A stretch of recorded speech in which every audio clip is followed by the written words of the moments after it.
can come in the way of saving our democracy. That includes personal ambition. So I've decided the best way forward is to pass the torch to a new generation. It's the best way to unite our nation. You know, there is a time and a place for long years of experience in public life.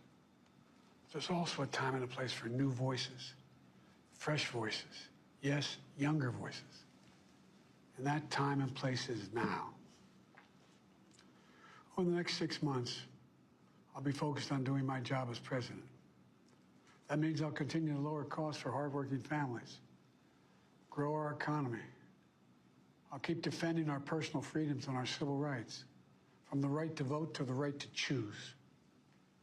I'll keep calling out hate and extremism. Make it clear there is no place in America for political violence or any violence ever, period.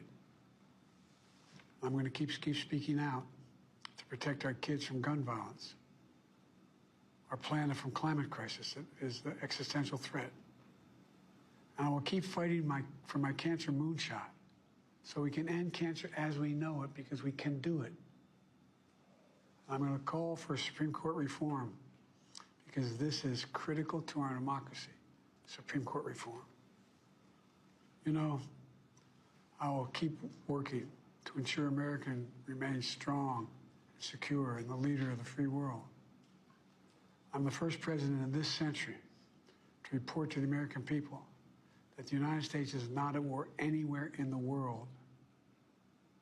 We'll keep rallying a coalition of proud nations to stop Putin from taking over Ukraine and doing more damage.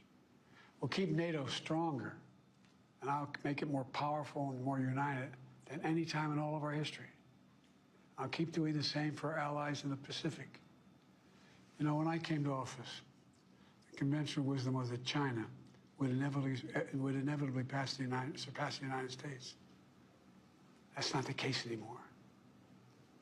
And I'm going to keep working to end the war in Gaza, bring home all the hostages, and bring peace and security to the Middle East and end this war.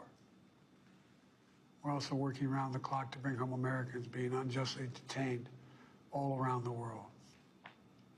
You know, we've come so far since my inauguration.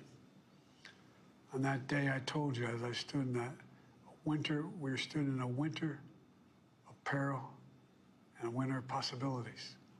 Peril and possibilities. We were in the grip of the worst pandemic in the century. The worst economic crisis since the Great Depression. The worst attack on our democracy since the Civil War. But we came together as Americans. We got through it. We emerged stronger, more prosperous, and more secure.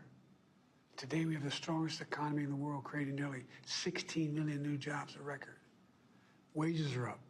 Inflation continues to come down. The racial wealth gap is the lowest it's been in 20 years. We're literally rebuilding our entire nation, urban, suburban, rural, and tribal communities. Manufacturing has come back to America. We're leading the world again in chips and science and innovation. We finally beat Big Pharma after all these years to lower the cost of prescription drugs for seniors.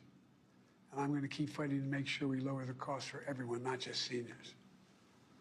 More people have health care today in America than ever before. And I signed one of the most significant laws helping millions of veterans and their families who are exposed to toxic materials.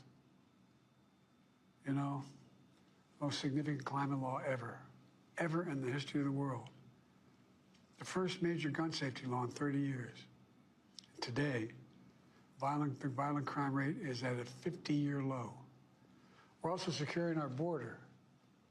Border crossings are lower today than when the previous administration left office.